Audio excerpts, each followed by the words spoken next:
You're muted, Gail. So I am. Not anymore. Yeah. You're a co-host. How'd you become a co-host? I have no idea.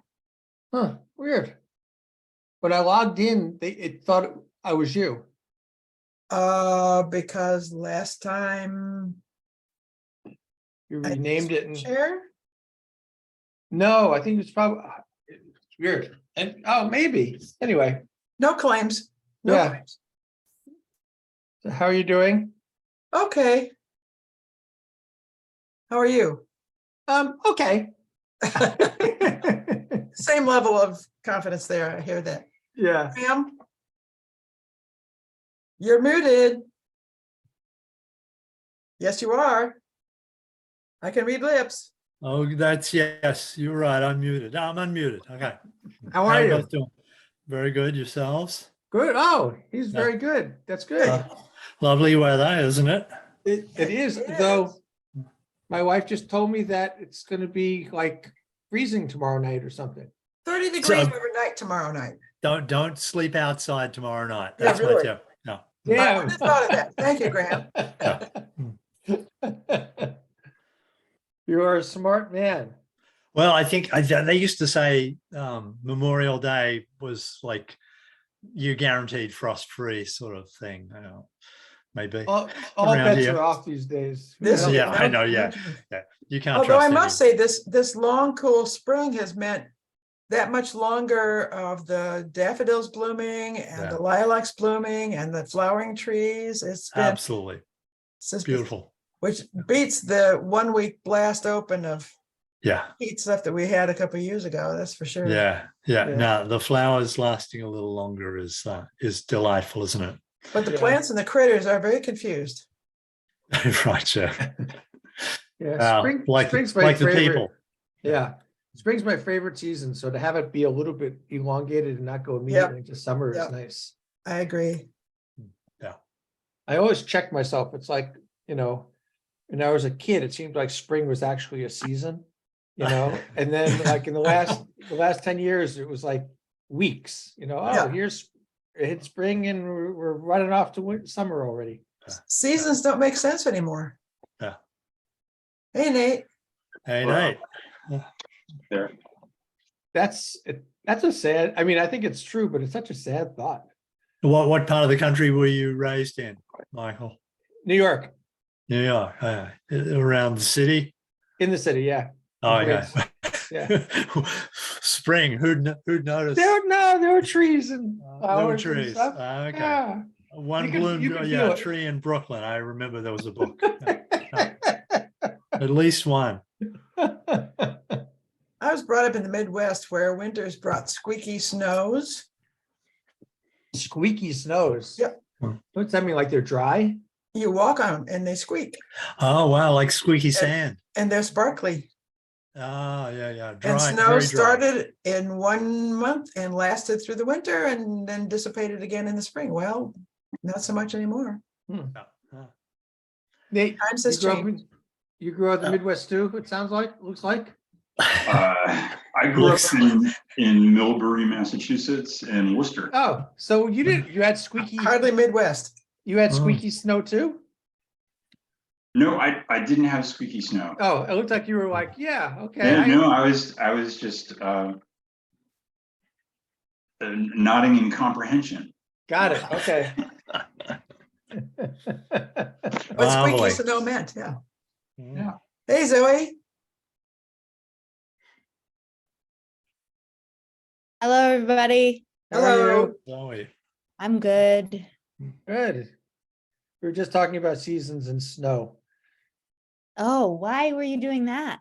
Because it's going to go down below freezing tomorrow night. I know. Oh, yeah. You're the only farmer in our group here. Oh, yeah. Though, Gail, you've got a lot of flowers, right? You got to worry about chickens and freezing water and stuff like that. Oh, and the Yeah. baby goats. Oh no, they're all totally fine. I'm worried about my tomatoes. Mm. The hell with those other things. Oh, they're just they can handle incredibly low temperatures. They're very sturdy. Adaptable. Yeah. Well, if I'm up worrying tomorrow about the cold, I'll just focus on your tomatoes and leave it at Thank that. Yeah. Well, why don't I call us to order? I know Miriam is not coming tonight. She emailed me, so we have a small but powerful group. Graham, are you up for minute taking? Sure, Cool. So, already started. with the squeaky snow? And now with Miriam not here. No, the squeaky snow will not make it into the minutes. Good call. I don't know, future generations are gonna miss out, in my Well, opinion. that's true. Yeah. They'll never know. They'll never know. Well, how's this agenda look to everyone? Should I share my screen? Did you guys get to see it? Yep. It's cool. Okay, well, I would say we probably don't have public comment. So we can jump right from that. And we had 3 things. This is like a innate meeting, and then there's some other stuff. Oh, goody. So, so there was 3 continuing business things. I decided to call it continuing business as opposed to old business, so it just sounds like a put down. So there's community choice aggregation, induction, cooktop, and then wind deployment. So I'll do the first one, then they can pick up the next 2. So I'm not quite sure where community aggregation is in terms of the warrant. I did follow up on Graham's recommendation that the committee agreed to and asked the select board to put it on the warrant in the hopes that Donovan Nickel can then talk to someone at DPU and see if we're allowed to go forward. They said they were okay with it. So I don't know, Gail, have you been sitting on select board meetings, right? I just missed the one where they talked about the Excuse me? warrant. Have you been going to the select board meetings? Yes, Have they, when they've talked about the warrant, have you gleaned any knowledge about this? I didn't notice that, sorry. That's okay.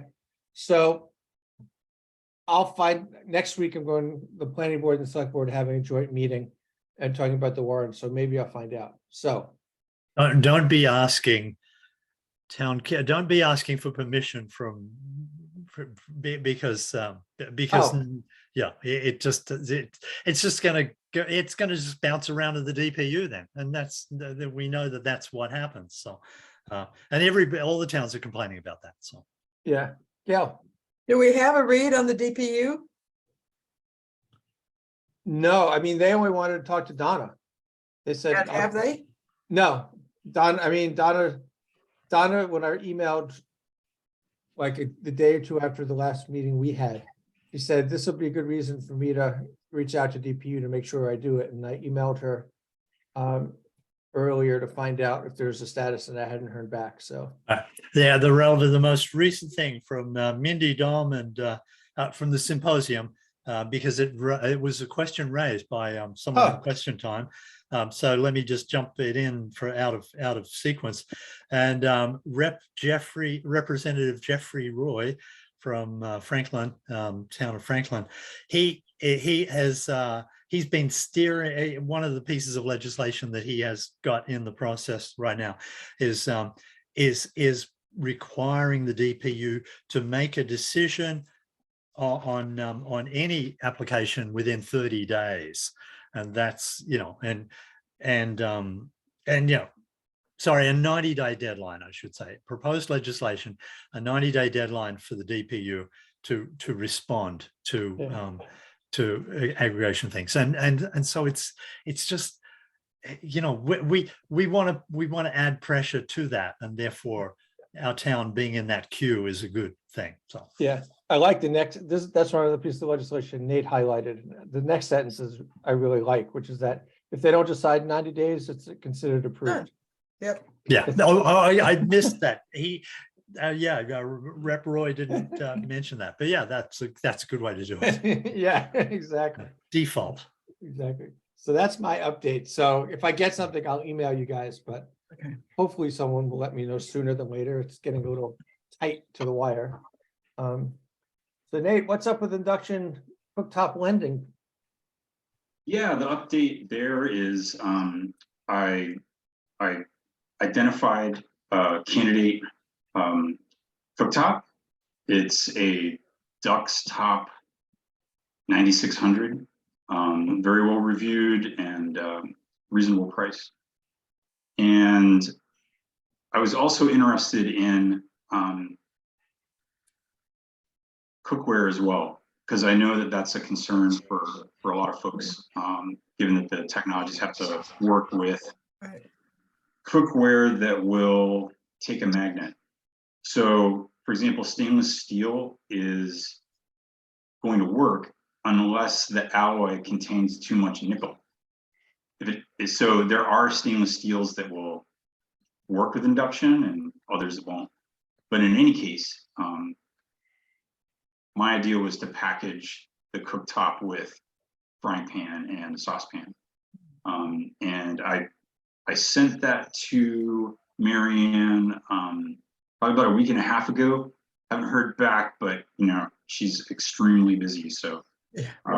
I did that part of the plan. So now when I go to the library, I can just ask, like, if she's had a chance to think about it. Yeah, The pan issue has been a real one for me, because I have my favorite Cuisinart pans, which I dearly love, and none of them would work. So I would have to replace every single one of them. Yeah. Yeah. And there's an thought that- energy cost to that, throwing away everything. So you know, that's- Absolutely, yep. I feel like a lot of people have cast iron. I don't know if that's a true thing, or at least one cast iron that they really like. And that works with it. Those work, yeah. yeah, that's Yeah. mostly what we have, cast iron. Mhm. So, but I think it really does depend. It's sort of like, this is the challenge of switching over systems, whatever the system is you've got stuff and you've got accessories Consequences. to the stuff. Yeah. And that calculation of like, what's it take? Mhm. So Nate, when you hear from Marianne, let us know and maybe we can promote it on the website and Yes, advertise it that way. Great. That would be great. Thank you for doing that. yeah. And you're paying for it too, right? Yes. Yeah. I offered to do that. So is it going to be the Nate Hurd induction stove lending program? Yeah. Yeah. Because that's catchy, I gotta say. Mm. Well, one of the things that's nice about, you know, this hook with the library is Marianne's reach in the town is far outstrips anything we could do as a committee. So, Yes, you know, having that be like in the newsletter for the Wildberry newsletter, I think would be really great. Yes, Marianne outstrips pretty much everybody in town, Yeah. put together. Yeah. So, cool. And what about wind deployment? Yeah, this so I think where we left things was sort of questions around site suitability, knowing that it would be probably costly to get a professional assessment, right? Like some update or some additional information. So I thought I would just look at it myself and see if I could persuade myself one way or the other, if it made sense to like pursue this as a very like concerted thing. So if you have like a thumbs up or a thumbs down, if you can see a map of Shutesbury here, Yeah, super. So this is just like the Shutesbury boundary on OpenStreetMap. And if I just take that off, if you go to the Mass GIS website, you can download a modeled sustained mean wind speed in meters per second at 100 meters, 70 meters, 50 and 30 meters. These are like how did you know that? I'm a GIS person, so I'm a map, explains everything. a map person by profession. But I have not done like worked with this kind of data before, but I wanted to, so I downloaded that. And what you see here with these sort of this darkest color is sort of the 6 to, over 7, almost 8 meters per second, which gets you into viability for a wind turbine. Small turbines can run at lower mean wind speeds, but what I'm showing you right here is a pretty marginal modeled wind speed at 100 meters in the air. And if I take that down, Oh, boy. this is like much less. This is at 30 meters above the ground for Shutesbury. And what that means is like a smaller turbine would be quite marginal, I think, Yeah. just based on this model. But what I wanted to do, and I was also at the symposium, Graham, Ah, and I saw, I did not see you, but I was in the audience, and one of the things that Representative Roy mentioned is that, did I just zoom out to the whole like planet? Sorry. This'll go. One of the things that Representative Roy mentioned is that the coast off of Massachusetts is in the continental United States, one of the most optimal places to put up large wind turbines. And yeah, that symposium at UMass, they offer a certificate in wind turbine engineering offshore. So some of the posters in the poster session were like specific to some of the engineering challenges about siting those turbines offshore. And what I wanted to show you here is how dark blue those coastal waters are. So that's really where sort of the gold mine is for this kind of natural energy. And you can see off to the west, I'm just going to zoom in a little bit here. You can see further west from us some of those darker areas, some potential there. And if you drive out there, you've probably seen some. If you go to like Mass Mocha, you pass wind turbines. Yep. So Williamstown. they're out there, yeah. Just premium ridges for that. But if you come into Shutesbury, it is a little bit more of a marginal place. And I'm just gonna get the right scale here. There we go. What I wanted to kind of wrap up this very crude site suitability analysis is these dark purple areas. So I downloaded all the tax records for Shutesbury too. And these dark purple areas, so you've got like Leverett Road here. This area is sort of town hall, town-owned municipal land. And yeah, so I did it again. If you zoom in, this is like 8 acres here, dead center. But you'll know that that's quite a residential spot. Yeah. So I think and I zoomed in and I was looking at what the setback would be, and it's probably not a great fit. If you look at all the sort of privately held land in Shutesbury in gray here, and then this is public or like municipally owned land. Really? Yeah. So this is mostly the ownership is DCR, Mars Pi Project, DCR, WSP, Wow. Conservation Recreation, all of these green areas here. So probably fairly sensitive land areas. by and large. And you need it, you need the near power, near 3-phase power lines to make That's- it at all economic. Yeah, And on state land, it'd be a bear to even attempt a permit. Indeed. yeah.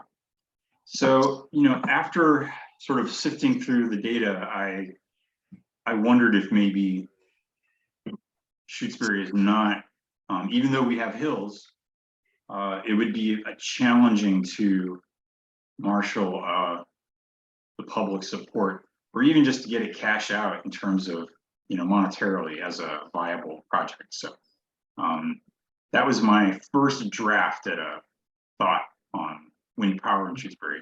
Gail? When you had the map that showed the purples, there was the big chunk northwest. Yeah, there. Yeah. And that showed up in the green as if private. Do you know what that is? That's around Lake Wyola. Yeah, so that It's our gray- conservation area, South Brook, I think. Southbrook I think that No. would be. is private though. No, That then seems too it's- far It's north. public. Okay. It's Lake Wyola and. Oh, so green, gray- public, yeah, right, This gray is private. private, If I yeah. bring back OpenStreetMap, you see the Lake Wyola Conservation Oh, okay, yep. is yep, down to the yep. south there. Southbrook, Oh, Graham, you were right. but that's all wooded. It's Your specifically neighborhood. called, it's called South Brook, yeah. So that's what's up there. Too bad. But I will Yeah. say, I mean, number one, this is amazing work and really impressive. Yes, So thank you for doing it. Sure. And I think, sadly, it sort of confirms at least what I've heard, with less evidence-based research behind it, but that people say that, or I mean, I was talking about this with Carrie, who's the land use clerk for the planning board and Concom this morning. And she said, couldn't you put wind up here? And we had a whole conversation about we're at the top of the hill, but we don't have good wind. Yeah. So, you sort of assume. The one tidbit I'll share in terms of, because Rep Roy is co-chair of telecommunications, utility, and energy. And he and Senator Barrett, who's the Senate co-chair, they're both hot to trot on offshore wind, because if the state's gonna meet its climate goals, offshore wind is like the Right. biggest source of doing that. But I was at a meeting, I guess it was now 4 weeks ago with the state climate chief. And it was really interesting because she said one of the problems Massachusetts is facing is because of the war in Ukraine and with Russian oil. All the European countries are ratcheting up their wind and non-fossil fuel technologies, and expertise for offshore wind starts in Europe. So all the people that were going to be coming to Massachusetts to help build this stuff oh, are staying in Europe because that's where they're needed. And so Massachusetts is having a hard time getting parts and people to do any of the deployment, which like a few months ago, there was a whole bickering between Yeah. Maura Healy and the contractors who were going to do the development because the developers wanted to get more money.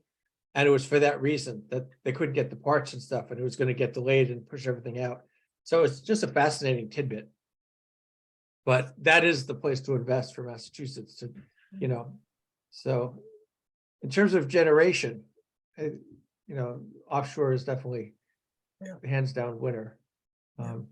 So, but thank you, Nate. This is really cool. fascinating.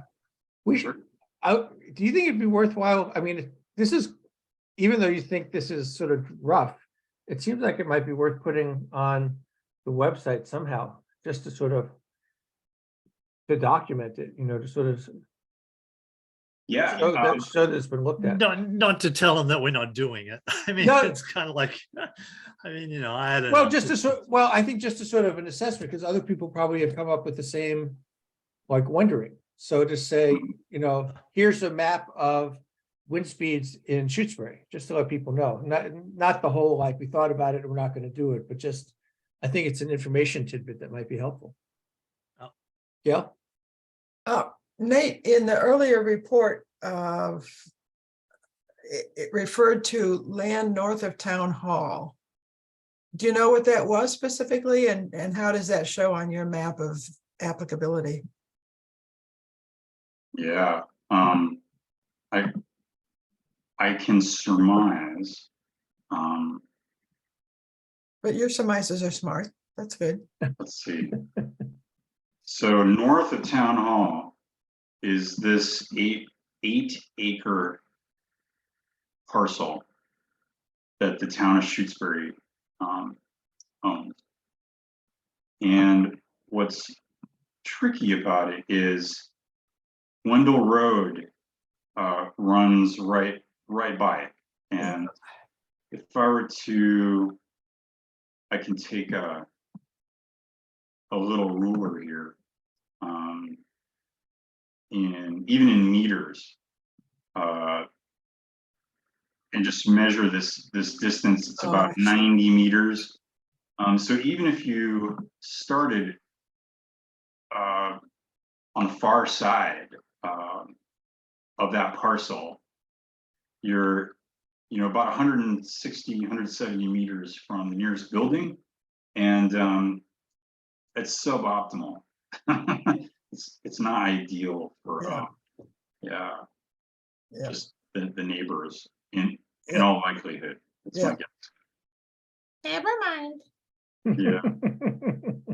But I think some of these really small turbines, I'm surprised I don't see more of those, because at 100 feet in your yard on a hill, you can complement solar panels, and I would have to dig even a little further into that. But as a technology, I wonder what's preventing that from becoming more widely adopted.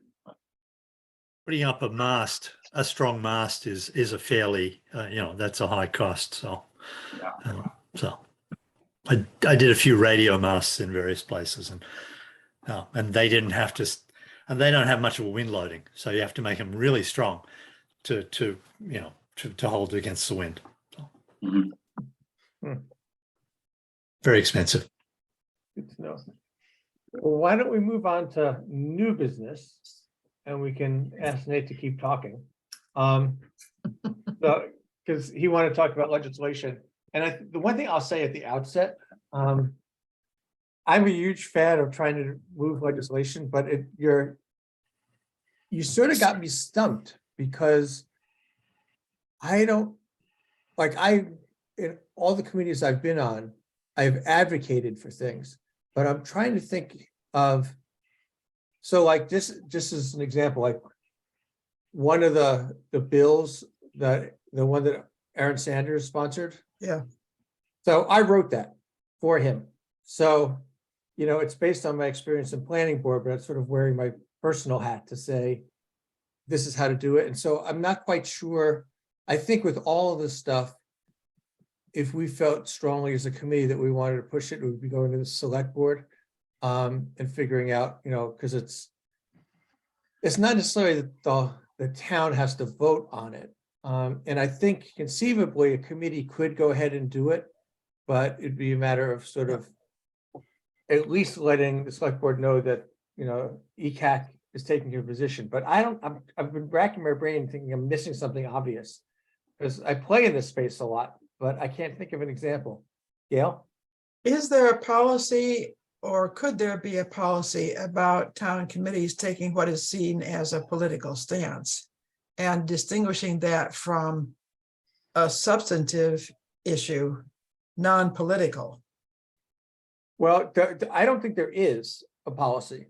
And I mean, what's interesting is if you think about town meeting, there's frequently like town votes on taking a stand to, support legislation for, Medicare for all. Medicare for all, yeah, right. So we do that like frequently. So what was confusing to me is when does one ask the town to do something? Like we don't have a healthcare committee, so that would make sense that there's no venue to talk about the substantively for Medicare for all. So you would have to bring it to the town to say, do we have a position? But with other stuff, I mean, the only other thing I would say, like, this is before we get into the details of yours, but like with planning board, there's huge politics now about solar siting. Right, And, so what I did last year is the SJC was hearing a case called Tracer Lane, which some of you might know about, but it was pivotal. It's called what? Tracer Lane, TRACER. Hmm. And the short version is there was a solar development in Lexington. In order to get to it, you had to use a driveway in Waltham to get there. And so Waltham solar regulations, basically, their planning board turned it down and said you don't comply with our zoning regulations, you can't do it.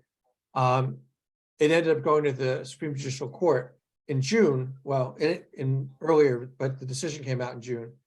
And it was pivotal in terms of precedent setting. So the planning board signed on to an amicus brief that other people, there's like Wendell did it, a couple other towns on western side of Franklin County did it. So that's as close as like a political stance as we've taken it. And I think we let the select board know, but because we're elected, it's different. Like we're appointed and the planning We're board's appointed. not. So it's like a little bit of a tricky dance. So I think for tonight, we should talk about these things and then figure out like, is there something we want to go through? But I think it's short, Gail, there's no policy as far as I could tell. So I would volunteer, if this committee approves, to see what other towns have on their books or not on this issue, and what are the provisos or constraints of town committees to urge appropriation or approval of legislation as it stands, different from political stuff. Yeah. And make that clear, that it be substantive issues that relate to situations in our town. So I get what you're saying, but just to parse it. So you're differentiating between elected officials and policy. So when you say political, we're not advocating for someone to get elected. We're Correct. advocating for bills to become For law, legislation, policies. yes. Right. Yep. Or for administrative regulations and things like that. If I can take you up on that, that would be great. Okay, We get some, and based on that, we would either have we can then present something to the select board and figure out what kind of stance we want to take. okay. I it can seems report back at appropriate. the next meeting. Yeah, that'd be great. Is everyone okay with that? Yeah. Cool. Thank you, Gail. So having set that up for you, Nate, you want to do the substance? Sure. I mean, that was like super substantive, and I think really helpful framing. So let's pull this over a little bit and open it up. This is also something that, as Graham mentioned, Representative Roy is actually a really important player in the State House in this area. And, he related what it was like to put together the omnibus bill that Charlie Baker signed into law. Like, I think it was like one of the last things that he did. So representatives and senators file thousands of bills, and sometimes it takes multiple sessions, but they, over time, this omnibus bill comes together. And when I started looking at some of the pending legislation that's related just to solar, Oh, boy. I was like surprised at how much stuff there was. And, I hearkened back, like in my memory, I was like, hey, there's like an MVP recommendation about this. And it is that there's a mandate to advocate for state policies that are in this space, right? There you go. That doesn't mean it's like, I really think it's important to clarify these questions of, what's our lane? How, what are the boundaries in effect? But, this is in the list of MVP activities, if you will. So I just did some keyword searches. Graham gave a good summary of the CCA related legislation. And yeah, there are like multiple bills that are on the docket for this session. And I have not done a line by line comparison, but I think that the fact that Jeffrey Roy is championing this issue, it seems like a fairly strong signal that something might happen in this space.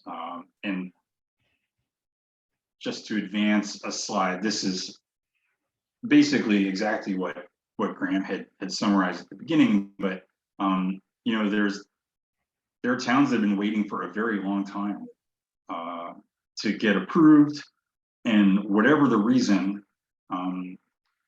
whether it's whatever the reason, it should be easier to approve these, given that this is like boilerplate language in most of these applications. So this creates some defaults that would greatly accelerate the approval of aggregation electricity. So I thought that was super helpful. So maybe there's a role for our committee to also have clarification around the municipal light plant question that we have, right? That would be an idea. And I will, can I just jump in for a minute? Oh yeah. One thing you just made me think about is like well, you're sort of moving to solars, but it's related. I think in my experience, what's helpful with legislators is that, municipalities are on the ground experiencing this stuff. And ostensibly they're representing people who live in their district, which are the people in their municipalities. And so using the CCA as an example, if we're trying to do this and our town is getting held up because of something, it actually has a direct relationship between the legislator and the municipality and constituents, which everything that they're going to do is going to affect a resident of Massachusetts, but there's a different feel. So if we say we're trying to do X, like we're getting held up because a municipal lighting plant in existence for internet is a barrier to doing CCA, then they probably didn't think about that. And it's the municipalities that are coming forward saying, you've got to change policy because that's getting in the way. So I think that's a really legitimate way for us to think about it and maybe present it to the select board and go on from there if we decide that's the way to go based on Gail's research. And remember that one of the requirements in the process of getting a CCA plan in place was for the town to get an MLP. So, that was part of one of the stipulations, was it not, Nate? No, Didn't they require that in the process? no, if you have one, you're not eligible. But they Right. were only thinking about for electric MLPs, not for internet MLPs. Okay. Because when they wrote the regs, internet MLPs didn't exist. All right. But our MLP is not for electrica, it's solely internet. Correct. Exactly. So that's where the exception could come in. Yep. Okay. The other bills that I just picked out, I just thought were interesting. And if I'd used a different set of keywords, we could have a legislative update at our next meeting as well. But I wanted to highlight these because these are issues that we have talked about in our in session. And I wanted to highlight this, this bill from Crichton and Moran, because this is a proposal to end operations like Clear Choice Energy, right? So these commercial brokers Right. that in my presentation on CCA at our public meeting, I'd highlighted an Attorney General report that was making the case that these operators are not serving the public, They're if you will. users. Yes. So there's legislation that would effectively end those operations in the state of Massachusetts. Mhm. Our own Senator Comfort has an act that would facilitate solar panels on large parking lots, vis-a-vis France, because in France they're doing that. They're requiring. You'd have to build a parking lot first. You'd have to. Yeah. Yeah. We'd have to pave some forest in order Yeah. Yeah. to have. Paving paradise to put up a parking lot. Yeah. Music Um, background. Yeah, and there are a couple of bills that speak to protecting forest lands that I wanted to highlight. So, yeah, I really thought this Senate bill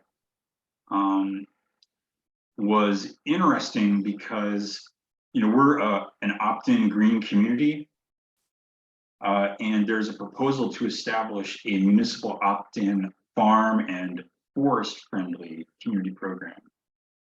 And I did not read all of the subsections that sort of enumerate what comes along with that, but that is in the pipeline, and I wanted to highlight this this proposal to the group.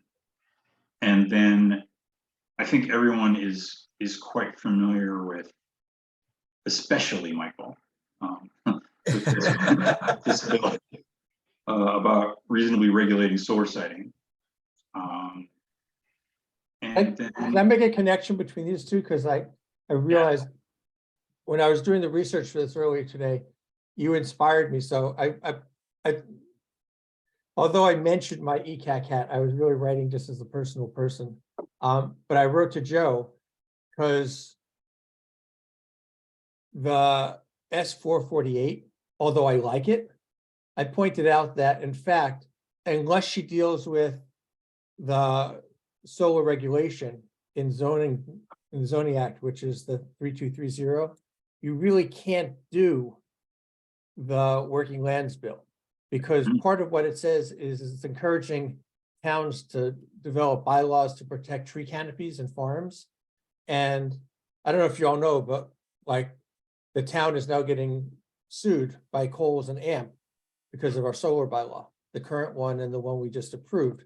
And so, and the attorney and Wendell in their town meeting last June had a prohibition against standalone energy systems, so big battery systems. They want a 10-acre battery installation in Wendell in the woods. And so they're trying to prohibit that. And what the Attorney General said was Wendell could not do that because of the solar exemption. But by definition, energy storage systems that are primary use and standalone have nothing to do with solar. So the Attorney General was like making policy that was fabricated. Oh, boy. And so given, and it was couched in the climate urgency of things, that there's a solar exemption and we can't get in the way of it. And so this is more background than you need, but I basically was inspired by what you pointed out and told Joe that you can't encourage towns to develop an innovative bylaws if in statute they're being constrained from developing bylaws that are getting interpreted as, you solar plus other stuff. Yeah. It's really problematic. And I will say, I had a long conversation last year with Rep. Roy. it was myself and Jake Oliveira who filed the bill and Rep. Roy about the previous version of the solar bill.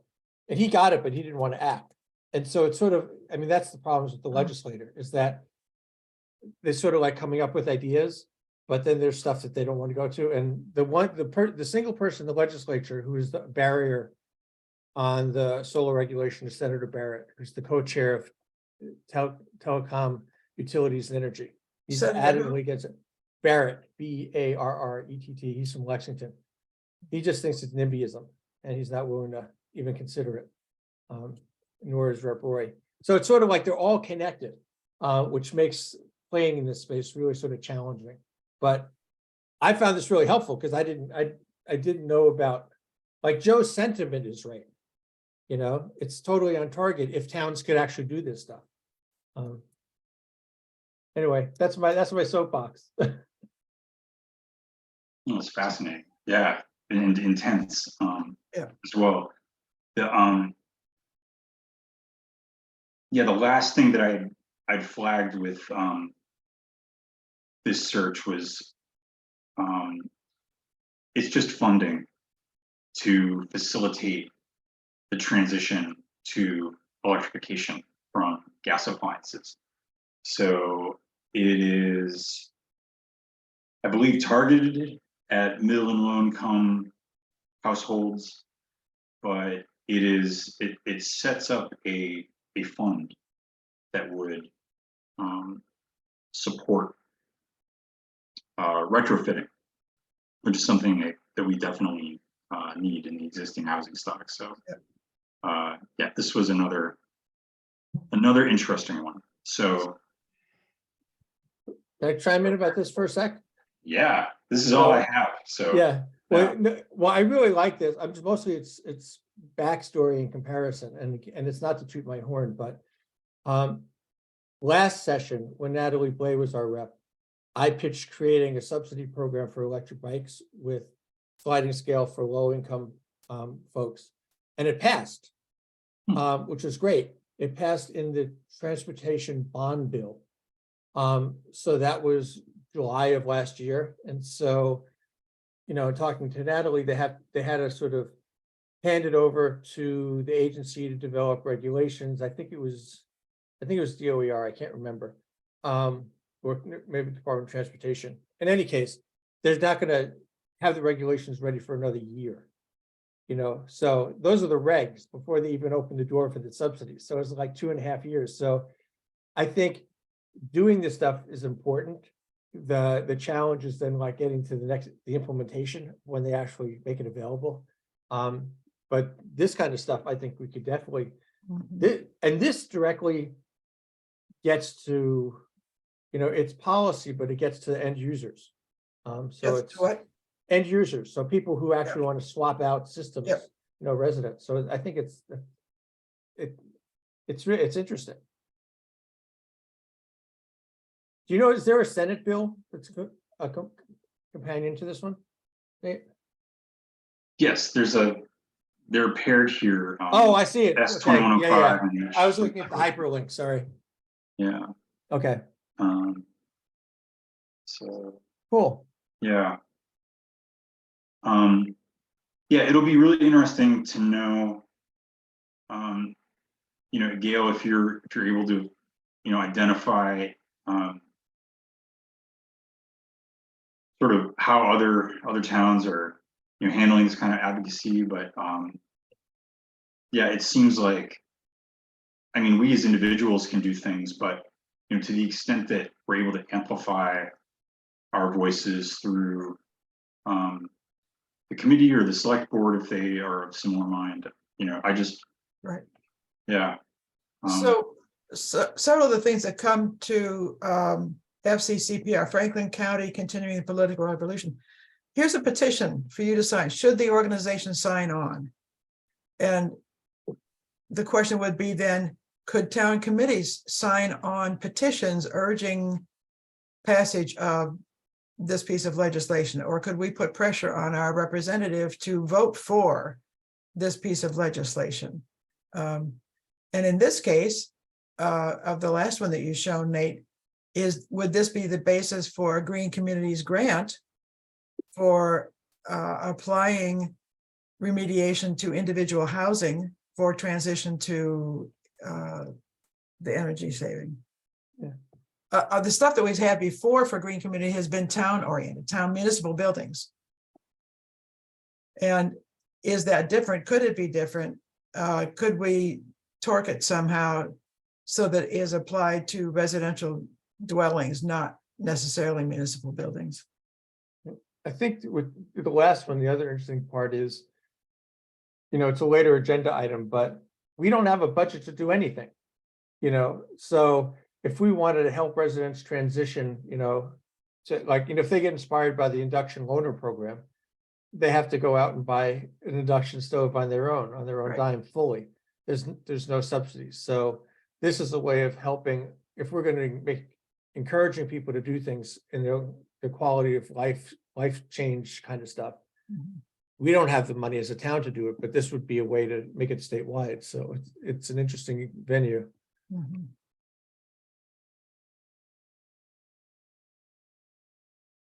So I would say, well, number again, Nate, thank you again. This is I'm not sure when you're sleeping.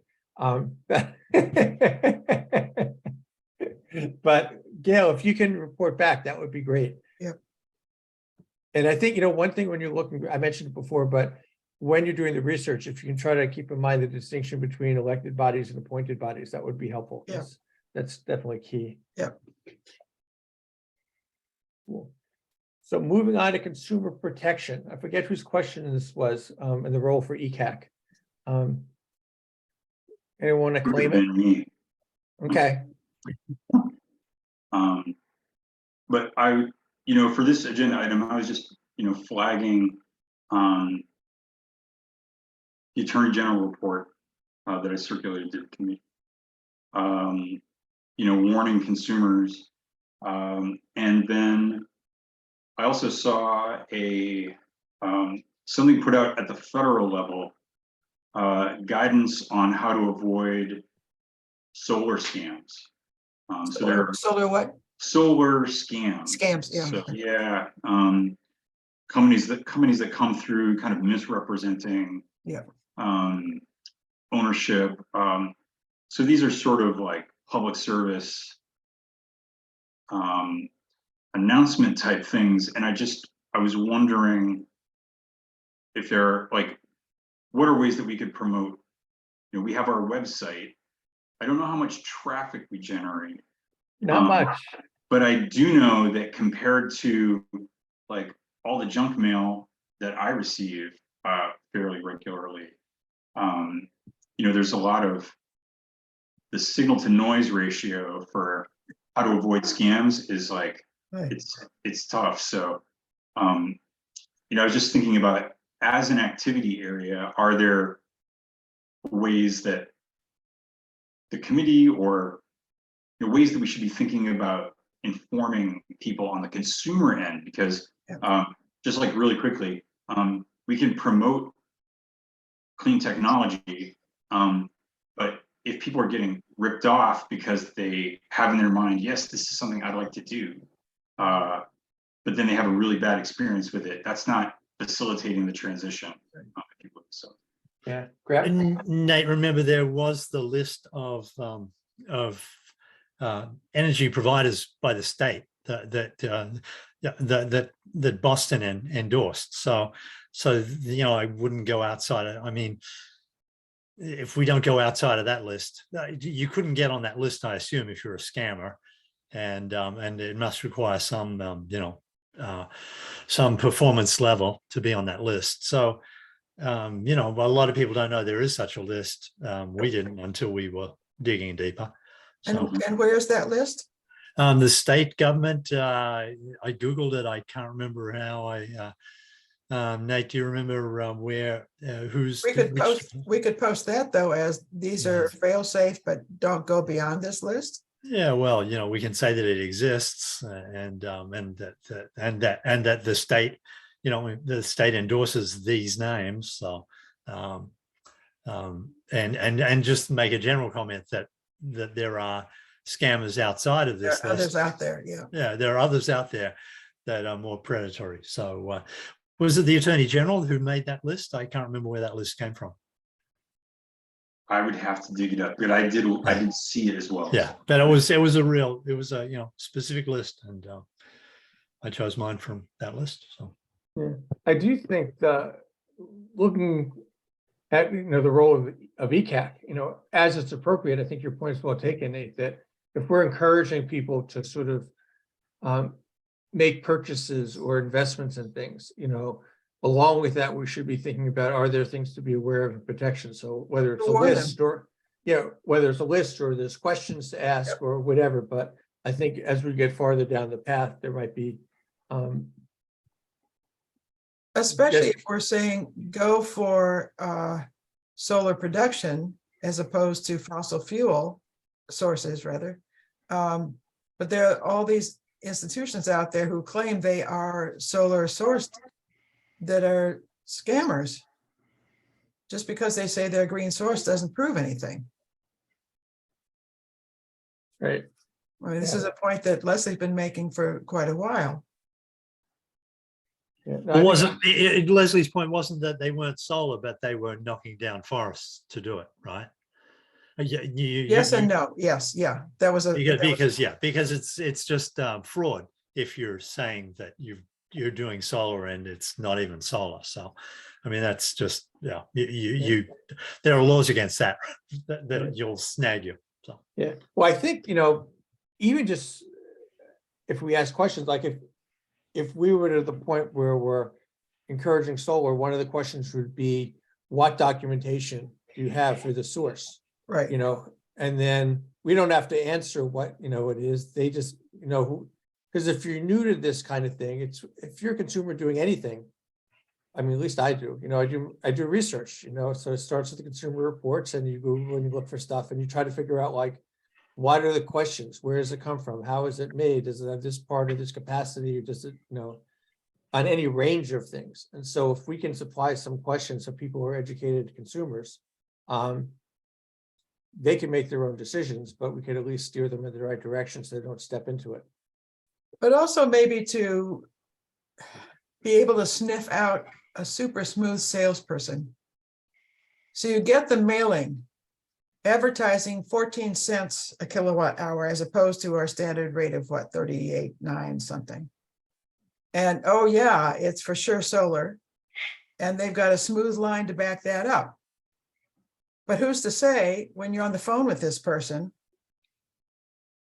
whether this is true or legit or usurious or. Yeah. I mean, Attorney General Campbell's top line takeaway is people using these services have overpaid by $500 million. Yeah, It's a lot of money. So that was my takeaway. mhm. And We're I getting think, ripped off. yeah, so I think the answer is we do have a role. Yeah. I think it's just a matter of how we implement it. It's probably case by case and depending on what the context is. So then what is the form it takes and how much leverage can we bring into where? Yeah, exactly. Yeah, okay. So Graham, you want to report on the symposium, what has not been said yet? sure, yeah, the bits that are still out there. The soon retiring Chancellor Subaswamy, he introduced it, and everyone knows that he has steered the whole UMass Amherst towards zero carbon footprint. So he kind of like, he certainly has championed an energy transition as a critical thing for this century, for this decade. And then Mindy Dom then introduced, man, she talked on and on and on as an introduction to Representative Jeffrey Roy. And I've never heard a longer introduction by anyone. And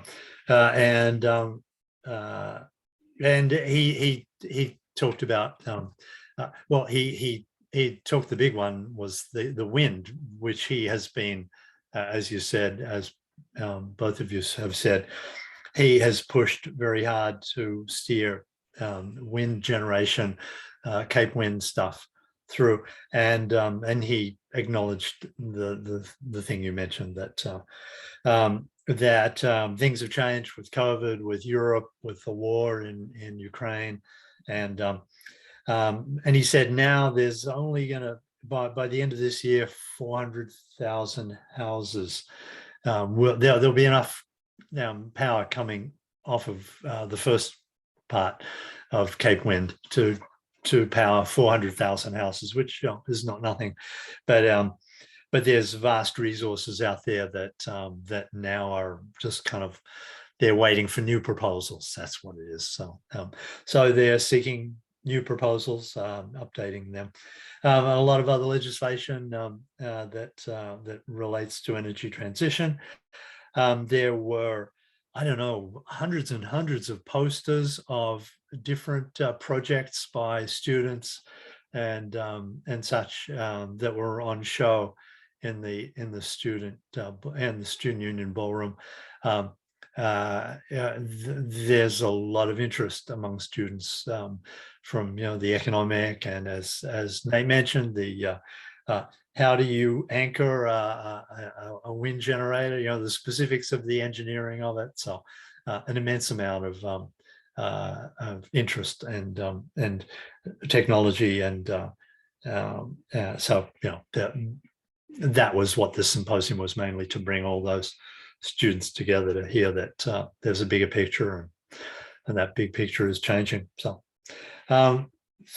the Institute, basically the message was the institution has your back on energy transition, and the state legislature has your back on the transition to clean energy. So that was kind of a feel-good symposium. Did either of you get a sense of other town participation? That other towns do what? That other towns were there? Oh, yeah, because one of the people who asked the question about community aggregation, power aggregation, she was talking about her town, whatever that town that was, wasn't Shutesbury, and it wasn't Leverett, and but she just said she was complaining about. She asked the question, "What can the legislature do?" And sure enough, Rep. Roy had that very relevant bill that is proposed, and all of these things are proposed. I mean, it's, as they joke, sausage making. It's got to bounce around in reconciliation and open discussion, and what is it, the comments period, and so there's so many bills that never do anything except kind of like gurgle around for a long time. But Rep. Roy knows how to push stuff through. Cool. Nate, anything you want to add? Cool. No, that was a great summary. Well, I'm glad you both went. Thank you for doing that. And so I got one more thing in the minutes, which is just, so, with town meeting coming, everything gets quicker and narrowed down. So I don't think it's practical to talk to anyone in FinCom until after town meeting, but I was hoping that if it's okay with the committee, that I just follow up and make contact with AJ, who I assume will continue to be chair of FinCom, and maybe Becky, maybe Rita, to basically say, how do we get some money to ECAC so we could pay for something, whether it's a study or induction stoves, but we can have good conversations, but it seems like we need some kind of source of funds to do anything. And so just the practical conversation. I mean, I still think having some kind of fund that the committee gets, a climate or resilience fund or something like that, that has some kind of charge to it, sort of like how the town invested in the library every year at town meeting. But I think just having a conversation about that is we got to do something. But Gail? I would guess that they would want a particular dollar amount, even if it's a round figure. rather than just an open-ended request. And the feasibility studies, which are not funded by Green Community, seems to me a prime target. So if you could figure out or get a grounded estimate of what it would cost to do the thing that we had proposed for a feasibility study and make a specific request, in other words.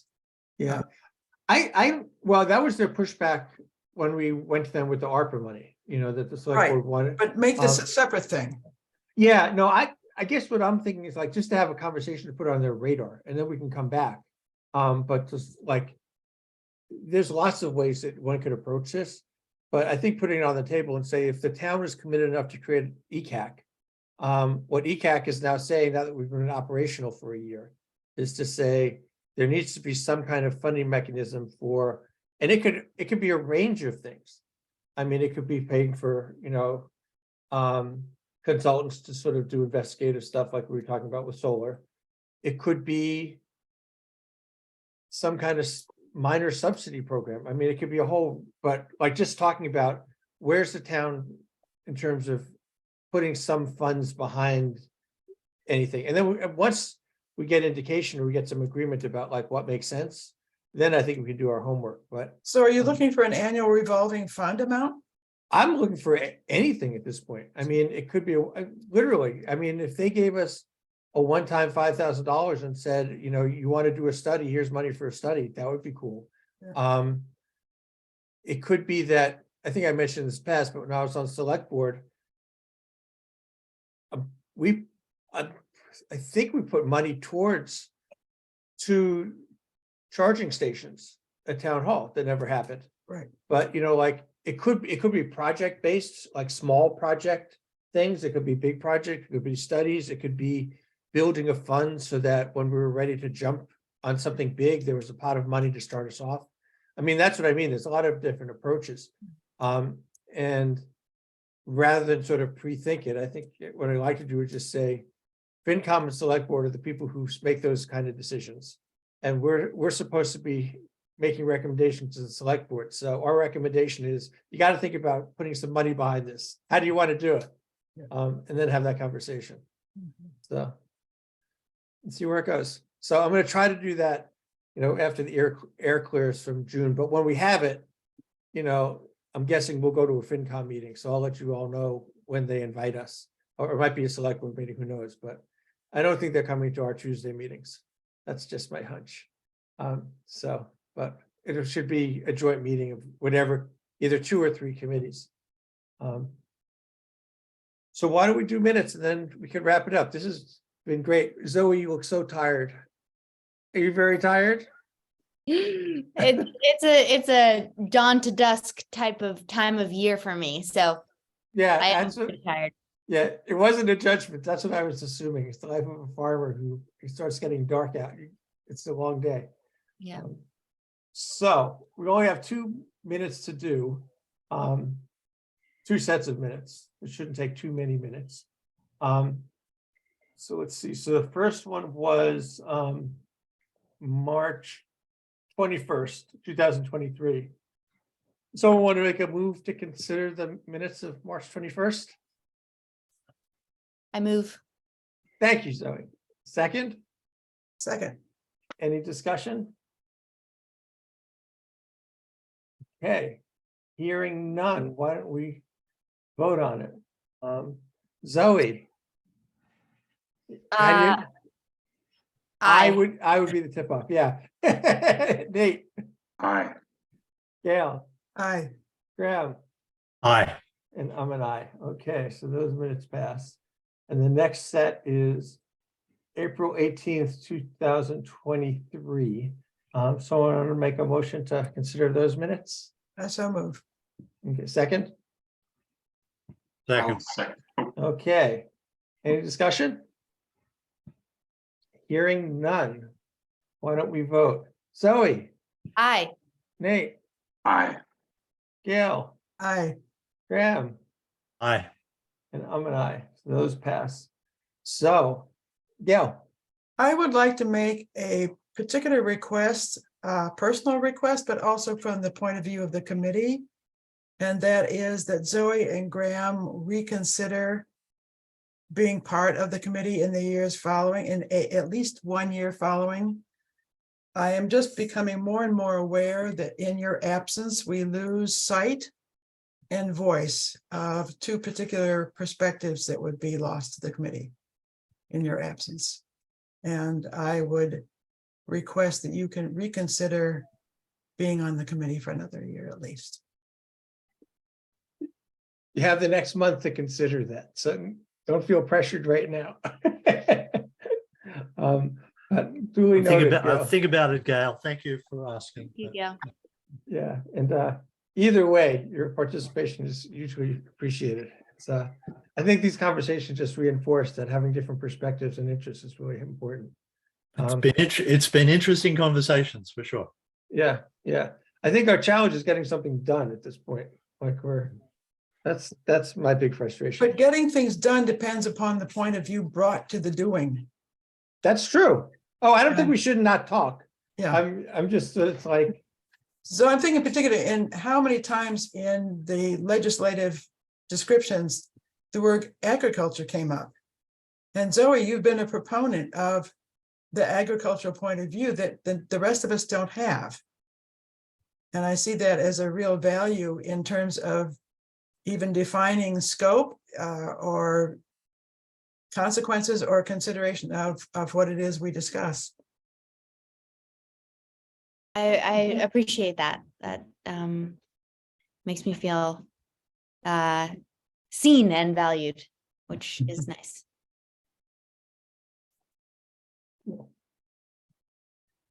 so Zoe, you want to make a motion to adjourn? I so move. Second. Okay. We'll be adjourning. Okay. So all in favor, Zoe, how do you vote? Aye. Okay, Nate, Aye. Gail, Aye. Graham, Aye. and I'm an aye. Thank you all. See you next month. If you have agenda items, send them Oh, to me. we didn't come up with a particular date. Oh, let's see, hold on. I was just making an assumption for some reason. Let's see. Well- 4 weeks from, It's probably, we tend to do I always forget, we are on the 16th, so this is the third Tuesday.